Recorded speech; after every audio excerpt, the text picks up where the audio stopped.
Hi guys, today we're going to be doing section 2.4 and we're going to be solving equations with variables on both sides. So write down section 2.4 and then copy down the steps that you see here, and then I will be showing you how to solve the problem, so you might want to pause me right now. Okay, so when you're solving, first thing you want to look for is see if there's any parentheses. In this problem there are no parentheses. But we do need to combine like terms. So this 7k and this 4k need to get together. However, you can't just add them and make it 11k because they're on opposite sides of the equal sign. So what you're going to do is to bring one over to the other. Now what I always do is I take the smaller number, 4 is smaller, and I bring it to the bigger number. That way I won't have a negative variable. So to get rid of the 4k, I subtract 4k. Subtract 4k.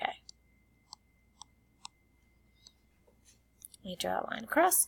4k minus 4k is 0.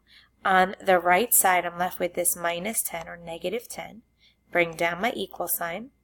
7k minus 4k is 3k. Plus 2 still there. And now all you have is a two-step equation. We're going to subtract 2 to both sides. 3k equals negative 10 minus 2 is negative 12. Divide both sides by 3. K equals negative 4. Notice I show all my steps, I cancel out, my equal signs line up.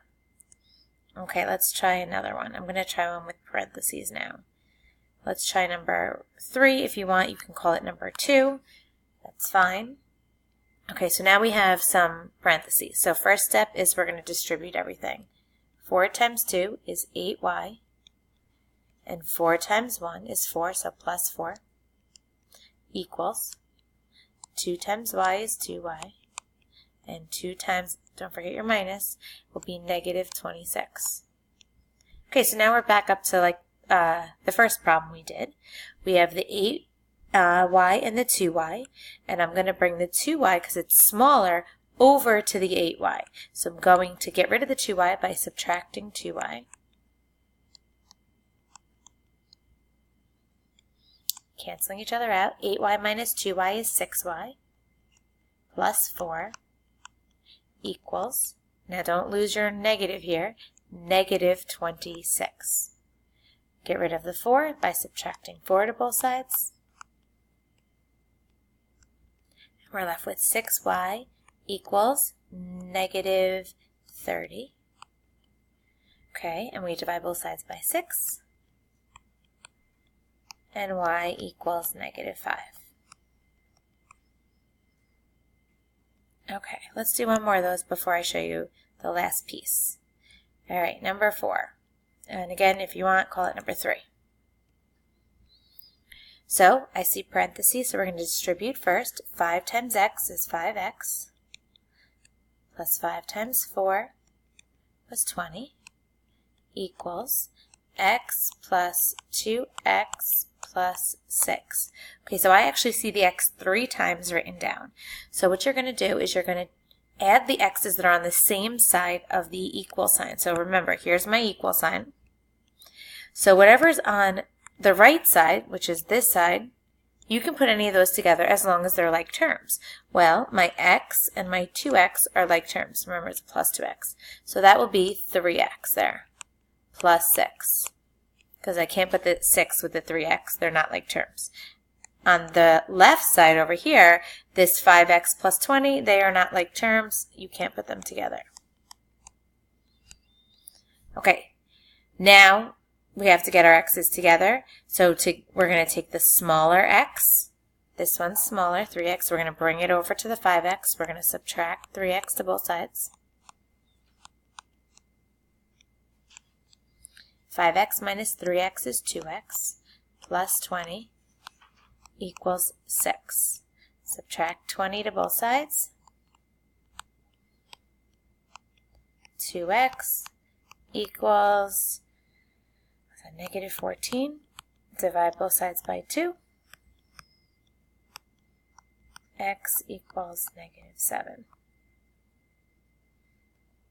Okay, so that's with variables on both sides. Now we have some special cases. So what I need you to do is write down special cases or special instances, special problems. So write that down, what's in this black box here, and then write down example number 1. And I kind of want you to look at it for a second. We have 7x, and then we're going to add 3 to it. And that's supposed to equal 7x, and we add 23 to it.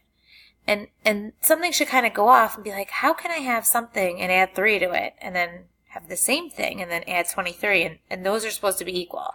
That doesn't make sense. If you were to continue to solve this, if you were to bring this one of the 7x's over to the other, I would subtract 7x, and I would subtract 7x.